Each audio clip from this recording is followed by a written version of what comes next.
Hello, everyone. This is Dr. Amber Key Edwards here with a little bit of a reflection of my life as it relates to social media.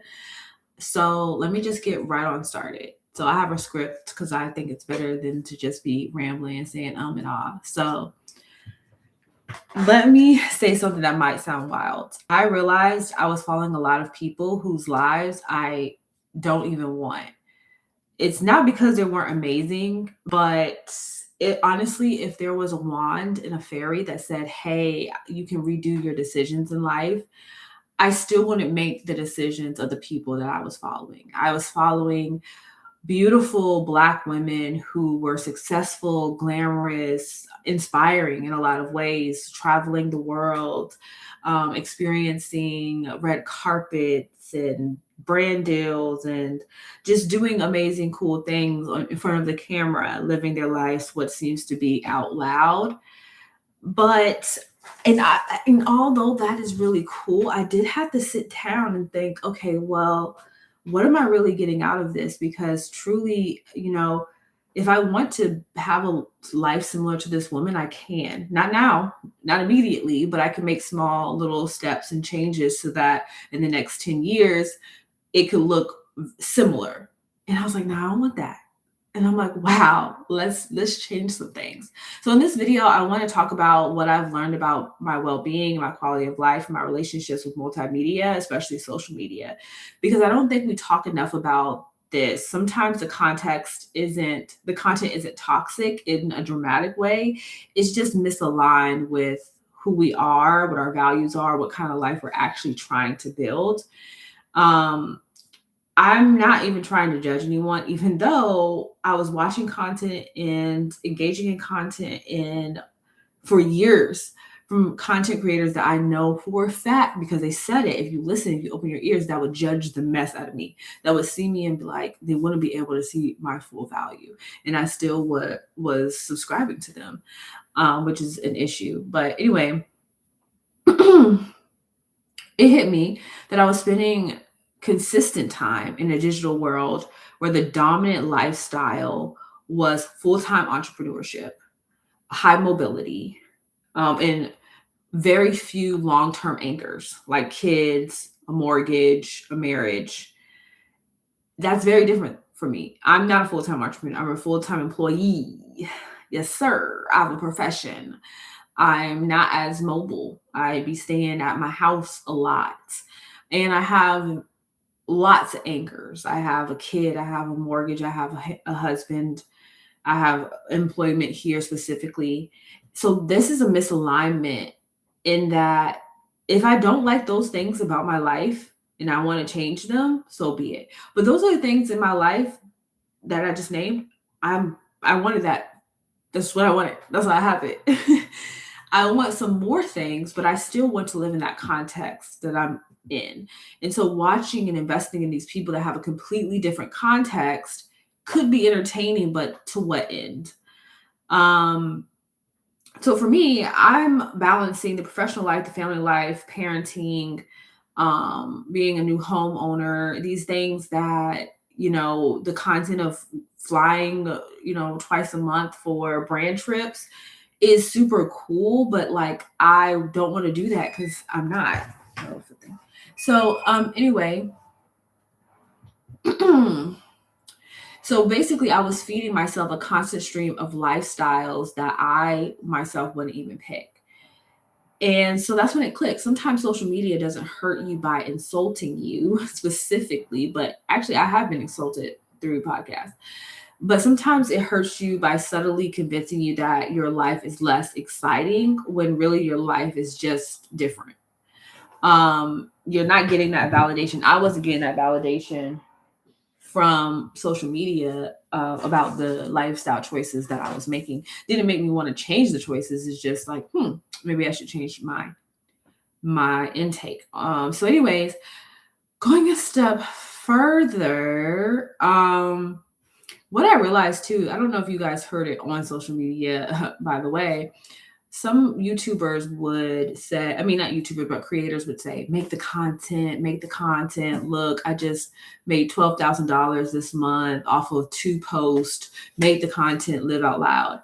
And no. But that's what's up. Cool. I'm glad you did that. And I hope someone, benefits from it, but it's not me. But one thing I did understand when I had this revelation, though, is that when I am consuming uh media, it's called being in relation with someone. I'm trying to relate to them, but I can't relate to them. So there's a disconnect there.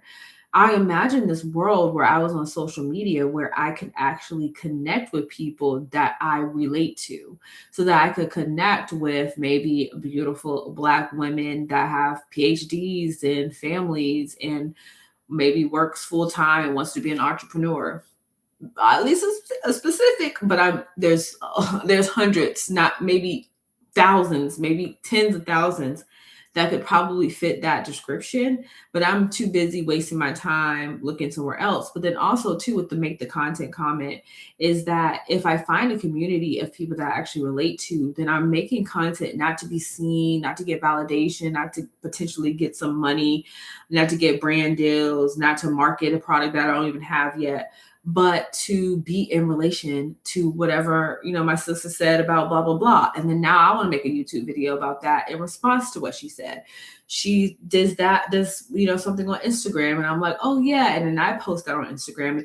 It's not us trying to like even compete or try to catch trends or try to create something. It's literally just being in relation with one another. I think it's easy to do in like book talk, easier at least. You can be in a relationship with women that specifically are talking about one specific thing. Books. Obviously there's some areas with traveling and stuff like that, but I think it can even get a little more nuanced and a little bit more niche as well, which is what made me inspired to make this video, because I'm like, I want to actually connect with the people I connect with.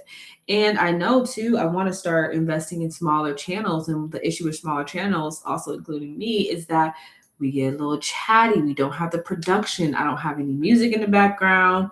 I just turn on my camera and start chit chatting at night. Is that a good thing? No, it's not. It's not good for engagement. But then also too, what if we started to reprogram what we find as engaging? Like instead of scrolling for things like for an hour of time, just listen to one person talk for 15 minutes. And if that one person is someone you relate to, then you're creating a relationship. You just talk to someone, they just talk to you. It's asynchronous. I'm talking to you. We're not talking back and forth right now, although we could because it is live, but we're in communication and connection and relation. If we actually relate on, do you relate to having a home and then this is your backdrop? Like if you were to turn on your camera right now in your home, what could it potentially look like? This is me trying. This is my try. I have books other places, but I haven't had time to put them up there yet. Like training your eye to be like, what if a camera was on me now and I had to show what I was the best parts? Like, cause I'm proud of this. I like how this turned out, but it's not this whole beautiful, crazy setup. It's just my office that I like. And so do you have an office that you like? Is it cool, but not like, explore page on Instagram? Let's relate to one another in that way and feel comfortable sharing our lives and stuff like that. I don't care. You gotta do it. You can do whatever the hell you want. But for me, my life did actually incrementally change when I started to unfollow some channels. I started to unfollow some YouTube pages that were cool, but I just can't support them closely because they are inadvertently advertising like a life that has nothing to do with me. And at the best, it's just wasting my time. And I want to now, next step is find smaller channels that maybe have, like I said, piss poor, production. But I'm like, this girl is like me. Hey girl, okay, cool. Whatever the case may be.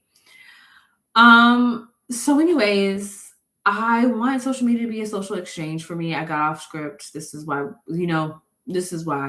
it's going to be hard to support small YouTubers, but we can try. I think it would be more supportive to our brains and to our attention span if we try to watch raw content versus highly edited content. It's kind of like some of the content that we watch is like ultra processed, like the food, some of the foods that they try to make us eat. So anyway, of course, it's time for entertainment. And when you're wanting to be entertained, maybe do you come to a small content creators channel that has no transitions? Probably not. Maybe you do want to go to another one. That doesn't mean you have to follow them or like have them in your rotation all the time. And being mindful of like, what am I really getting out of this? Maybe I just do want to escape and live vicariously from through someone because I had a rough week.